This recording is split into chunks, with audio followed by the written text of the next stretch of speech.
नमस्कार छात्रों, आशा है आप आनंद पूर्वक होंगे और आप अपने कार्य को पूरा करते हुए समझते हुए आगे बढ़ रहे होंगे। तो छात्रों, हमारा आज का विषय है यण संधि। तो अब हमने आपको यण संधि आरंभ करने से पहले जो हमने पहले बताया है सामान्य जानकारी मैं दे देती हूँ। देखिए बच्चों, पहले मैंने संधि बताई थी। दो वर्णों के मेल से जो परिवर्तन होता है उसे संधि कहते हैं। फिर संधि के प्रकार बताए, स्वर संधि, व्यंजन संधि, विसर्ग संधि। तो हमने स्वर संधि को लिया था। अब स्वर संधि में हमने आपको दीर्घ संधि बताई। दीर्घ संधि में बताया जब दो समान स्वर आपस में मिलते हैं तो दीर्घ हो जाता है। देखिए बच्चों, वहाँ पर जो वर्ड दीर्घ होता है ना, शब्द दीर्घ होता है, वही दीर्घ हो जाता है। तो नाम से ही ये हमें समझ में आ जाती है कि ये दीर्घ संधि है ना। मतलब जैसे ह्रस्व आ दीर्घ आ प्लस ह्रस्व आ दीर्घ आ मिल करके दीर्घ आ बनता है। तो जो दीर्घ शब्द है ना, जब दोनों समान स्वर मिले, ह्रस्व के साथ दीर्घ मिले या दीर्घ के साथ स्वर मिले या ह्रस्व ह्रस्व मिले या दीर्घ दीर्घ मिले तो दीर्घ संधि होती है। फिर मैंने गुण संधि बताई थी कि पूर्व पद आ होता है और अंतिम जो द्वितीय पद है ना, जो द्वितीय पद है उसका पहला जो वर्ड होता है, अर्थ होता है, वो अगर आ के साथ ई ऊ और री जो कि क्रमशः ए ओ और अर बनाते हैं, गुण संधि होती है। उसके बाद देखिए बच्चों, वृद्धि संधि में मैंने बताया था जब आ के साथ ए या ओ मिलता है तो वृद्धि होती है। देखिए बच्चों, इसमें भी वही बात है, जो ए बड़ी ए और बड़ा ओ ये वृद्धि वाले वर्ण है ना, तो इसी के कारण वहाँ पे वृद्धि वही शब्द जो है वृद्धि होती है संधि होने पे, तो उसे वृद्धि संधि कहा जाता है। तो देखिए बच्चों, अब मैं आपको यण संधि के बारे में बता रही हूँ। बच्चों देखिए, मैं आपको ये जो फार्मूला बताई हूँ ना, इसे समझिए और याद रखिए, है ना। अगर आपको ये याद है ना तो 100% गारंटी है कि आपको संधि कभी भी आप समझ में आएगी और कभी गलत नहीं होगी। तो अब मैं यण संधि आरंभ कर रही हूँ। तो देखिए बच्चों, अभी तक आपने क्या किया था कि मतलब जैसे पहले दीर्घ में आ वाला पढ़ा था कि समान स्वर मिलते हैं तो होता है। फिर गुण में पूर्व पद आ था, बाद में ई या ऊ ए ऊ और री आने पे जो ए ओ और अर बना था। फिर वृद्धि संधि में भी आपने पढ़ा कि पूर्व पद आ था, ए मिलने से या ओ मिलने से क्रमशः ए और ओ बनता है। लेकिन बच्चों यहाँ थोड़ा डिफरेंट है, यहाँ पे यण संधि थोड़ी टफ पड़ती है, बच्चों को समझने में थोड़ी सी परेशानी आती है। तो प्लीज़ अच्छे से ध्यान दीजिए तो आपको ये समझ में आ जाएगी, ठीक है ना बच्चों। देखिए, अब मैं आपको बता रही हूँ कि अगर हमारा पूर्व जो पद है वो यण संधि में, अगर हमारा पूर्व पद जो है, मतलब मैंने यहाँ लिखा ना, पूर्व पद के शब्द का अंतिम वर्ण और उत्तर पद के प्रथम वर्ण, मतलब उत्तर पद में शुरू होने वाला पहला वर्ण जो होता है ई, अगर पूर्व पद का अंतिम वर्ण का जो ये लास्ट वर्ण है ये ई हो और इधर असामान्य स्वर हो, या आप कहोगे कि समान स्वर नहीं होना चाहिए, इधर ई को छोड़ करके आ ऊ री ए ओ में से कोई भी वर्ड हो, क्या नहीं हो, ई ना हो, है ना। अगर नहीं होगा तो ये क्या हो जाता है, ई के स्थान पर य हो जाता है। मैंने लिखा है, देखो, ई के स्थान पे य, और अगर जो दूसरी कंडीशन है ऊ हो और द्वितीय पद में ऊ को छोड़ के कोई भी स्वर हो, यानी असामान्य स्वर हो, तो व बनता है। और री के साथ कोई भी असामान्य वर्ण मिले, मतलब इधर री द्वितीय पद में ना हो, तो वहाँ पे र बनता है। ये चीज़ आपको याद रखनी है। ई की जगह में य बनता है, ऊ की जगह व बनता है और री की जगह र बनता है, और द्वितीय पद जो शब्द होता है वो यथावत जुड़ जाता है। तो देखिए, जैसे मैंने आपको यहाँ पे भी उसको, ये जो मैंने लिखा है उसको अलग तरीके से ही बताया, ई का य ऊ का व और री का र बना है। ये 3 कंडीशन है, या पहली कंडीशन, व दूसरी कंडीशन, र तीसरी कंडीशन। तो देखिए अब मैं पहली कंडीशन समझाने जा रही हूँ। ई कैसा, जब भिन्न स्वर यानी दूसरा असामान्य स्वर को या भिन्न स्वर को हो तो आ ऊ री ए ओ मिलता है तो ई की जगह में य बनता है और द्वितीय पर वैसे का वैसे ही जुड़ जाता है। मतलब उसका जो अगर स्वर होता है, जो स्वर होता है वो उसका उसमें वैसे ही मिल जाता है। अब देखिए बच्चों, यहाँ पर मैंने अब एक उदाहरण दिया है, प्रति प्लस एकम, है ना। तो देखिए प्रति, ये छोटी ई है ना, ई को मैंने यहाँ लिखा, इसमें से ए लिखा, है ना। अब मैंने क्या किया, ई की जगह में क्या बना, य बना य। तो मैंने क्या लिखा, प्रत हो गया, य हो गया, और इधर ये देखिए ए जो है ना, ये एफ, ए और कम, तो ये क्या होगा, प्रत ऐसे ही है, फिर य उतारा, य और ए मिला के ये कर दिया और कम हो गया, प्रत्येकम। अब बच्चों देखिए यहाँ पर ना मैं आपको एक छोटी सी कहानी भी बता देती हूँ कि जैसे ये जो ई है, ये कोई ऐसा है जो सही इंसान नहीं है, अपना एक चीज़ मैं कहानी के द्वारा बता रही हूँ, या समझ लो कोई आतंकवादी है, एक ऐसा वर्ड है। ये ए जो है, एकम जो इधर का द्वितीय पद है, ये इसके साथ इसको समझाने की तरह समझाता है, नहीं समझता है तो डांटता फटकारता है ना। फिर क्या होता है, जब डांटता फटकारता है तो वो सही हो जाता है ना, यह बन जाता है। अब लेकिन इसको अकेले अगर शुरू में इसके ऊपर नज़र रखनी है, इसको छोड़ना नहीं है, तो यह क्या करता है, ये ए क्या करता है, यह के साथ मिल जाता है और ये जो है उसके साथ जुड़ जाता है, उस पर नज़र रखने के लिए, जो प्रत्येकम बन गया, है ना। ये देखिए जब हम ई अलग करते हैं तो त आधा, वैसे भी आपको जब ई स्वर हटाओगे तो त आधा हो जाता है ना, इसलिए हमने यहाँ पे हलंत लगाया है। समझ में आ गई। तो ये है प्रत्येकम। अब देखिए बच्चों, इसी को मैंने अलग तरीके से भी बताया है, इसको विग्रह जैसे करते हैं ना, तो प्रत्येकम में अब हमें क्या ध्यान देना है, ये जो य में ध्यान देना है, ये य के ऊपर जो मात्रा है, एक मात्रा य है, ये मात्रा है और य है प्रत्यय, तो हम इसको यहाँ पे लिख लेते हैं, है ना। अब हमने प्रत लिखा, या यहाँ लिखा, अब एकम लिखा, तो देखिए जो ये है वो क्या है, य और ए है। अब हमने इसको क्या किया कि इसमें छोटी की मात्रा थी ना, तो ई लिखा और इधर कोई भी भिन्न स्वर है तो क्या है, एकम आ गया। अब हम प्रति भी लिखेंगे और प्रतीकता में बड़ी की मात्रा, अगर नीचे ऑप्शन है आपके, बाई चांस मैं एक बात कह रही हूँ, ऑप्शन आता है तो छोटी की मात्रा वाला भी होगा, बड़ी की मात्रा। अब प्रति में बड़ी की मात्रा तो लगती नहीं है तो गलत हो गया, ये प्रति सही है, प्रति लिखा और एकम ऐसे ही उतर गया, ठीक है।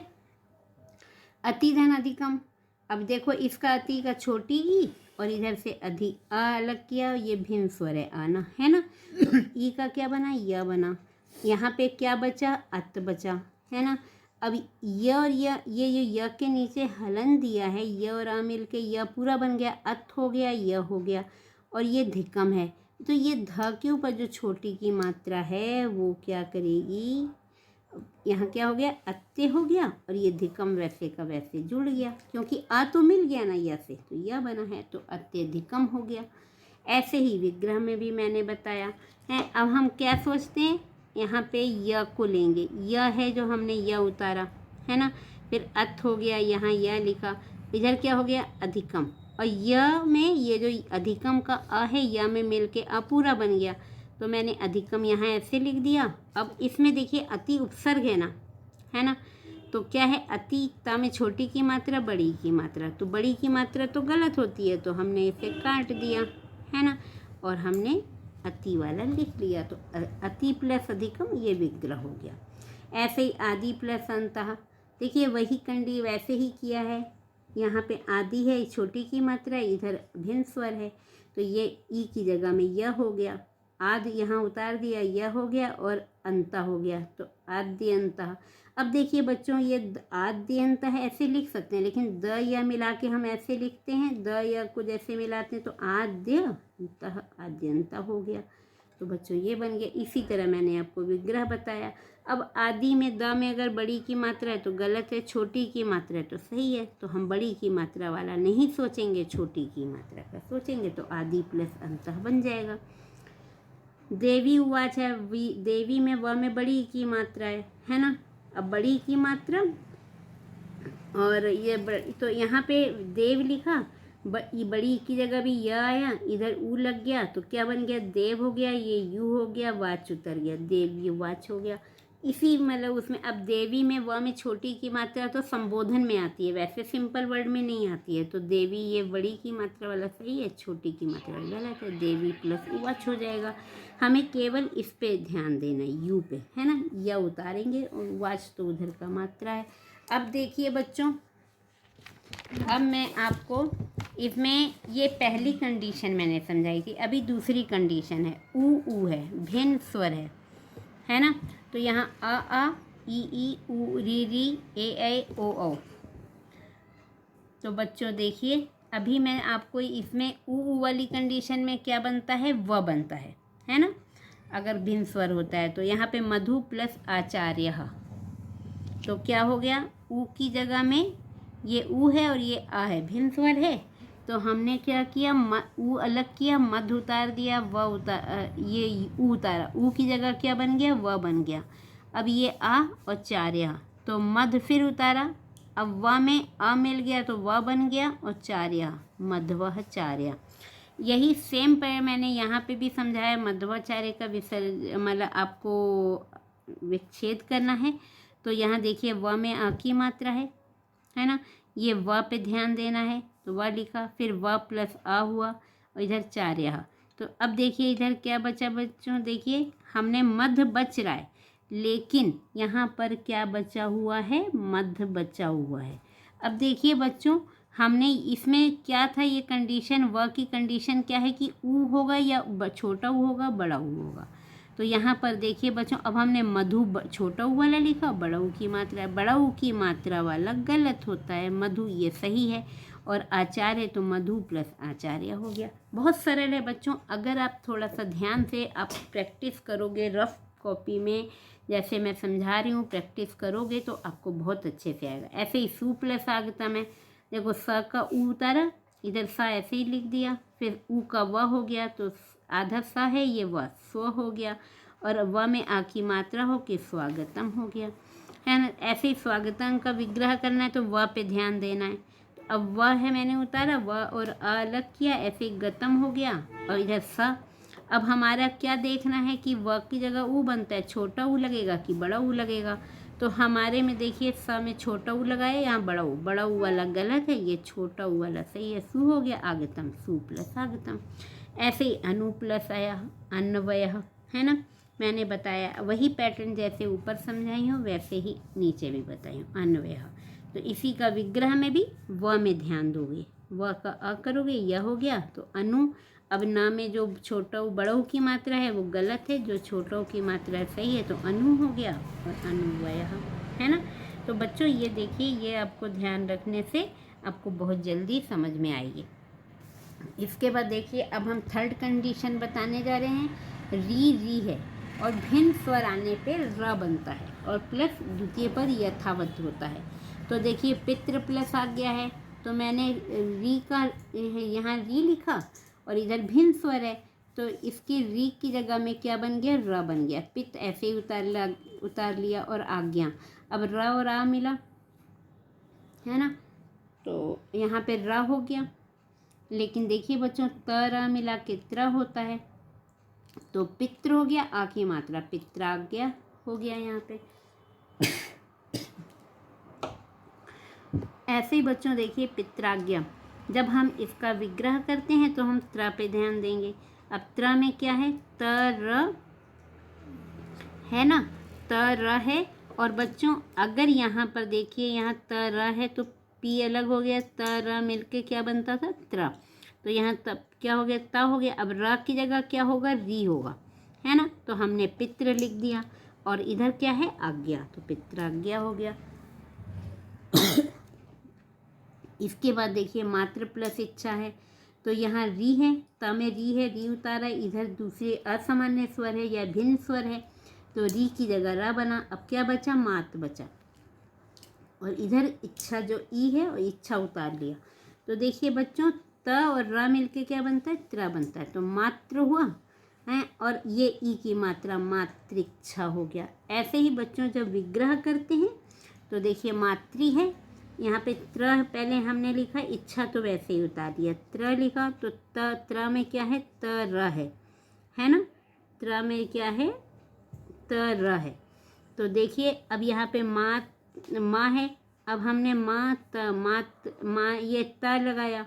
लेकिन बच्चों देखो, अब हमें त में कौन सी मात्रा होगी, जब हमें विग्रह कर रहे हैं ना, तो त में री छोटा है कि बड़ा है, तो हमारा री छोटा होता है। तो बच्चों देखिए आपका क्या हो जाएगा, ये वाला गलत हो जाएगा, ये वाला मात्र सही हो जाएगा। तो क्या हो जाएगा, मात्र और इच्छा ऐसे ही आ गया, मात्र इच्छा हो गया। सेम ईयर दात्र प्लस ईशा दात्रिशा। ऐसी त में री है, इधर भिन्न स्वर है, तो री की जगह र हुआ, दात उतारा, र है, और ई की मात्रा तो क्या हो गया, तरा मिल के त्र हुआ, ई की मात्रा लगी जो दात्रिशा। ऐसे ही दात्रिशा में भी देखिए त्र में ध्यान देना है, तो त र हो गया, ये ईशा हो गया, है ना। तो तर का हमने त है। अब यहाँ पर भी हमारी वही कंडीशन है कि इसमें ये देखना है कि री में से कौन सा री लगेगा, तो छोटा री बड़ा री। तो बच्चों यहाँ पे बड़ा री नहीं लगेगा, छोटा री लगेगा। तो दात्रिशा, ईशा वैसे ही उतार दिया। तो बच्चों देखिए, इसके बाद मैं आपको यण संधि के कुछ अन्य उदाहरण बता रही हूँ।